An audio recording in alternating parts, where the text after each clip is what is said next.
Hi, everyone. I am back to read the next few chapters in Escape from Mr. Lemoncello's Library by Chris Grabenstein. Let me share my screen with you. All right. Here we go. Chapter 10. Now this is what I call a party, said Kyle's mother as she helped herself to a bacon-wrapped shrimp from a tray being carried by a waiter in a tuxedo.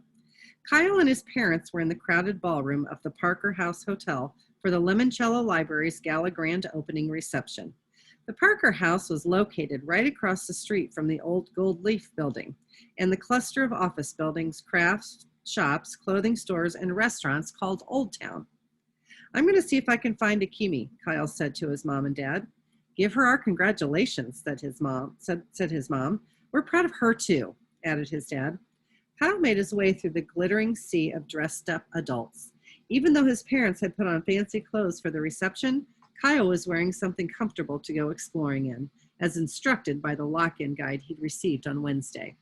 He'd packed a sleeping bag and a small suitcase with a change of clothes, toiletries, and yes, as requested, an extra pair of underpants. It's quite the interesting thing to pack, isn't it? Kyle saw Sierra Russell all alone in a corner near a clump of curtains. It didn't look like her mother had come to the party with her. Sierra, of course, had her nose buried in a book. Kyle shook his head. The girl was about to spend the night in a building filled with books, and she was skipping all the free food and pop so she could read? That was just nutty. Haley Daly, wearing a sparkly blouse, was posing for a wall of photographers who wanted to snap her picture. Her mother was at the party, too.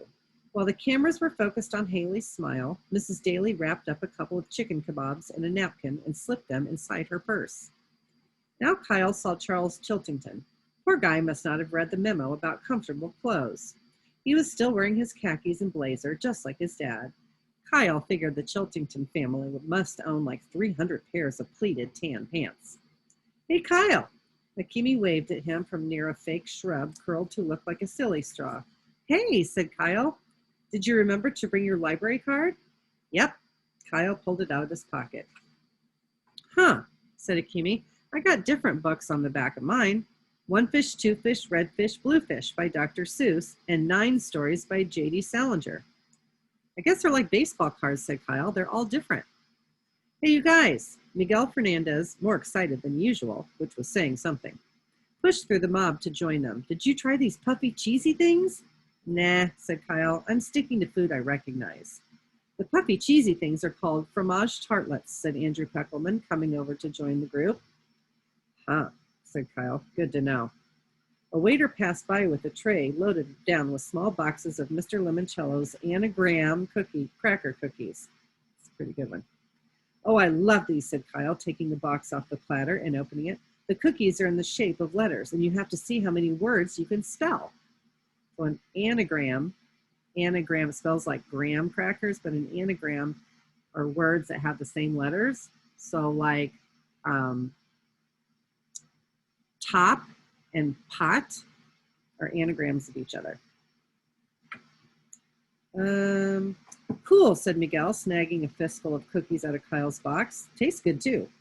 Yep, said Kyle, but the more you eat, the harder the game gets. Why? Asked Andrew Peckelman.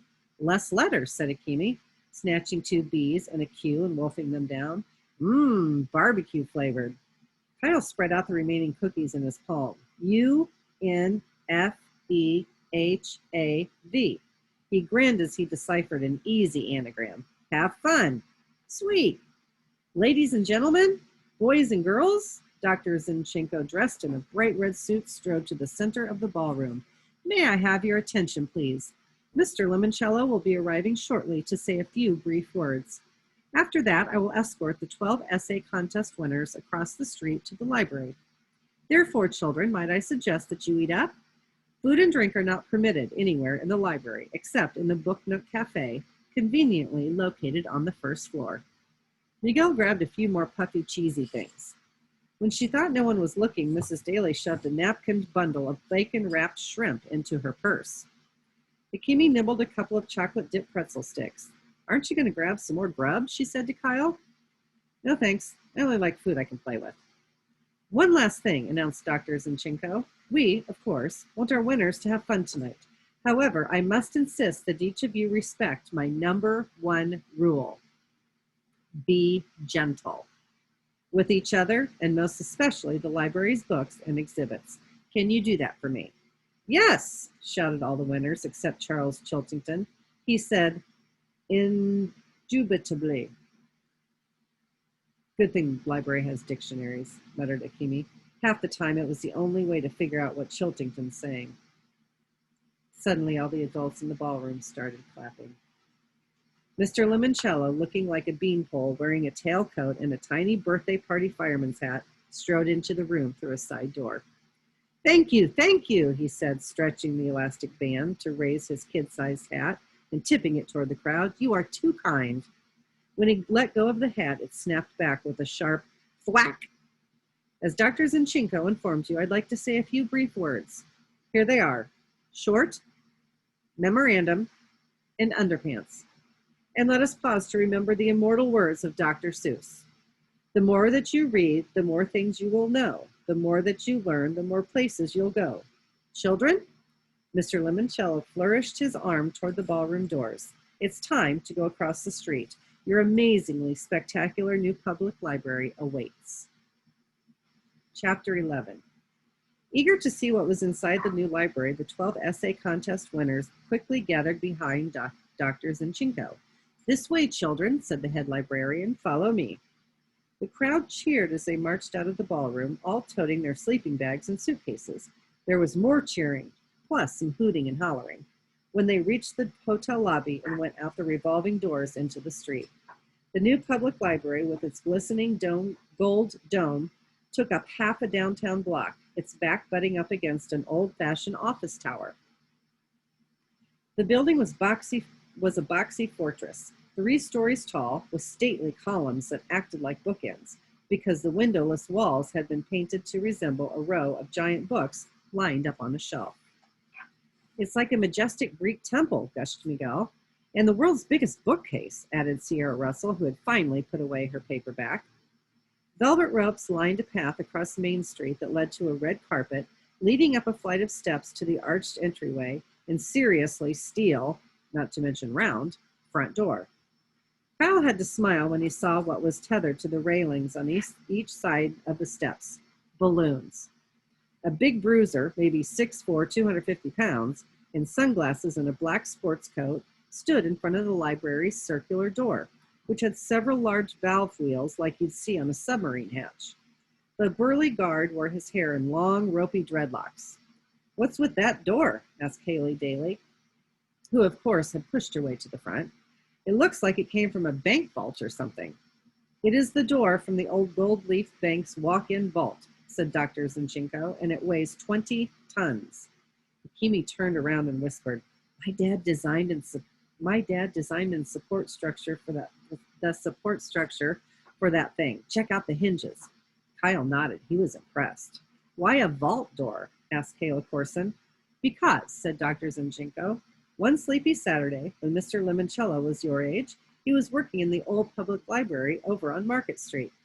He was so lost in his thoughts he did not hear the sirens as police cars raced past the library to the bank, where a burglar alarm had just been activated. This door serves as a reminder to us all. Our thoughts are safe when they are inside a library. Not even a bank robber can disturb them. Miguel was nodding like crazy. He could relate. It also helps us keep our most valuable treasures secure. There aren't any windows, observed Andrew Puckelman, probably to stop bank robbers from busting in. But shouldn't you people have added windows when you turned it into a library? A library doesn't need windows, Andrew. We have books, which are windows into worlds we never even dreamed possible. An open book is an open mind, added Charles Chiltington. That's what I always say. Dr. Zinchenko pulled out a bright red note card. Before we enter, please listen very carefully. Your library cards are the keys to everything you will need. She read, The library staff is here to help you find whatever it is you are looking for. She smiled slightly, tucked the card back into her pocket, turned to the security guard and said, Clarence, will you do the honor? With pleasure, Dr. Z. Clarence turned one giant wheel, spun another, and cranked a third. Noiselessly, the 20-ton door swung open. The first thing Kyle could see inside was a trickling fountain in the grand foyer of brilliant white marble. The fountain featured a life-size statue of Mr. Lemoncello standing on a lily pad in the middle of a shallow reflecting pool 10 feet wide. His head was tilted back so water could spurt up from his mouth in an arc. Kyle noticed a quote chiseled into the statue's pedestal: "Knowledge not shared remains unknown. Luigi L. Lemoncello." Beyond the fountain, through an arched walkway, was a huge room filled with desks. When everybody had shuffled into the entrance hall, Dr. Zinchenko turned to the security guard. "Clarence?" Clarence hauled the heavy steel door shut. Kyle heard the whir of spinning wheels, the clink of grinding gears, and a reverberating clunk. "Wow," said Miguel. "Talk about a lock-in." "I'll be in the control center, Dr. Z," said the security guard. "Very well, Clarence." Clarence disappeared behind a red door. "Now then, children," said the librarian, "if you will all follow me into the rotunda reading room." As the rest of the group started filing into the gigantic circular room, Kyle checked out a display case beside the red door. A sign over it read, "Staff Picks, our most memorable reads." A dozen books were lined up on 4 shelves. One cover in the middle of the bottom row caught Kyle's eye. It showed a football player wearing a number 19 jersey dropping back to hurl a pass. Kyle made a mental note of the title, "In the Pocket, Johnny Unitas and Me." Tomorrow morning, when the lock-in was over, he might use his library card to check it out for his big brother, Mike. "Wow!" Everybody gasped as they stepped into the rotunda reading room and looked up. The entire underside of the dome looked like space as seen from the Hubble telescope. A dusty spiral nebula billowed up. A galaxy of stars twinkled, and meteorites whizzed across the ceiling. Whoa! The space imagery on the ceiling dissolved into 10 distinct panels, each one becoming a display of swirling graphics. "Those are the 10 categories of the Dewey Decimal System," whispered Miguel, sounding awestruck. "See the panel with Cleopatra, the guy mountain climbing, and the Viking ship sailing across it? That's for 900 to 999, history and geography." "Cool," said Kyle. Tucked beneath the 10 screens in arched niches were incredible 3D statues glowing a ghostly green. "I believe those are holographic projections," said Andrew Peckelman, waving up at a statue that was waving down at him. The room under the dome was huge. It was circular, with a round desk at the center that was surrounded by 4 rings of reading desks. Kyle saw that half of the rotunda was filled with floor-to-ceiling bookshelves. The other half had balconies on the 2nd and 3rd floors that reminded him of the open atrium of a hotel he and his family had stayed at once. While everybody was gawking at the architecture, Dr. Zinchenko said the words Kyle had been waiting to hear all day. "Now then, who's ready for our first game?" Chapter 12. "Will everybody please line up behind that far desk in front of the children's room," said Dr. Zinchenko, gesturing toward one of the wooden tables in the outermost ring of the room. "How many of you are familiar with Mr. Lemoncello's classic board game, Hurry to the Top of the Heap?" 12 hands shot up. "Very good," said Dr. Zinchenko. Overhead, the Wonder Dome dissolved into a gigantic curved heap box top. This will be a live 3-dimensional version of that game. Each of you will be asked a trivia question. If you are able to answer it correctly, you will roll the dice and advance the equivalent number of desks. When you return to the starting point, you will move into the next concentric circle of desks. When you complete that ring, you will move into the next, and so on. If one of you makes it all the way to my desk at the center, you will be declared the winner. "Well, we don't have any dice," said Yasmin Smith-Snyder. "Yes, you do. See that smoky glass panel in the center of the desk? It is actually a touchscreen computer currently running Mr. Lemoncello's dice rolling app. Simply swipe and flick your fingers across the glass to toss and tumble the animated dice." Dr. Zinchenko placed a stack of red cards on her desk. She looked like the host of a TV game show. "Before we begin, are there any other questions?" Charles Chiltington raised his hand. "Yes, Mr. Chiltington? What will the winner win? After all, the prize is the most important part of any game." Kyle didn't totally agree, but he was too excited about playing the game to say anything. Tonight's first prize, said Dr. Zinchenko, is this golden key, granting the winner access to Mr. Lemoncello's private and very posh bedroom suite up on the library's third floor.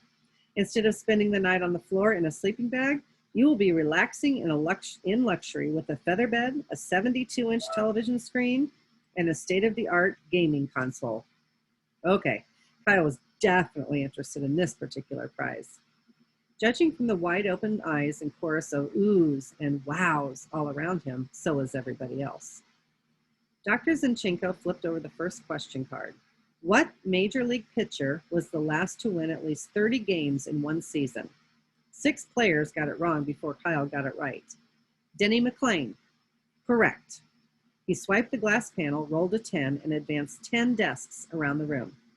What United States Navy ship was once captured by the North Koreans? Miguel nailed that one. The USS Pueblo. He flew 12 spaces around the room. What did Apollo 8 accomplish that had never been done before?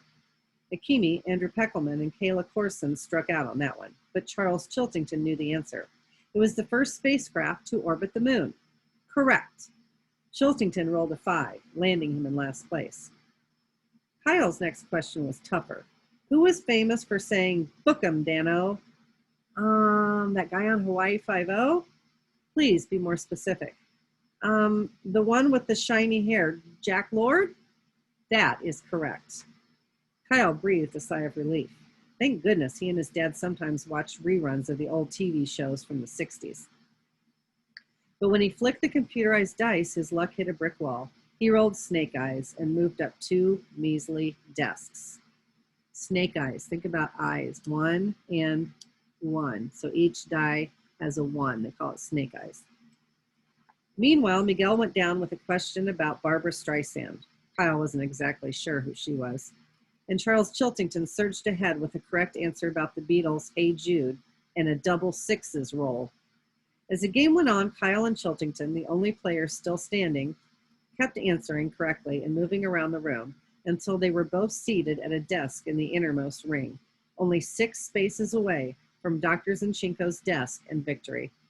Kyle was seriously glad he and his mom had played so many games of Trivial Pursuit with the original extremely old cards. Kyle, here's your next question. What song in the movie Dr. Dolittle won an Academy Award? Kyle squinted.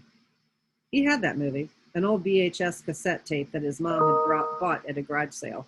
Too bad they didn't have a VCR to watch it on. But even though he'd never seen the movie, he had read the front and back of the box a couple times. Talk to the Animals? Correct. He started breathing again. Roll the dice, please, Mr. Keeley. Kyle did. Another pair of 1s. He moved up 2 spaces. Now he was only 4 desks away from winning. Mr. Chiltington, excuse me. Here's your next question. Who was elected president in 1968? I believe that was Richard Milhouse Nixon. You are also correct. Chiltington didn't wait for the librarian to tell him to roll the dice. He flicked his fingers across the glass pad. Yes! Double sixes again. He moved around the last ring of desks, tapping their tops, counting them off even though everybody knew his 12 was more than good enough to carry him to the finish line. Congratulations, Mr. Chiltington, Dr. Zinchenko said as she handed him the key to the private suite. You are this evening's first winner. Thank you, Dr. Zinchenko. I'm truly and sincerely honored. Congratulations, Charles, said Kyle. Way to win. Get used to it, Keeley, he answered in a voice only the other kids could hear. I'm at Chiltington. We never lose. That is the end of chapter 12. This book's getting really good, isn't it? See you next time.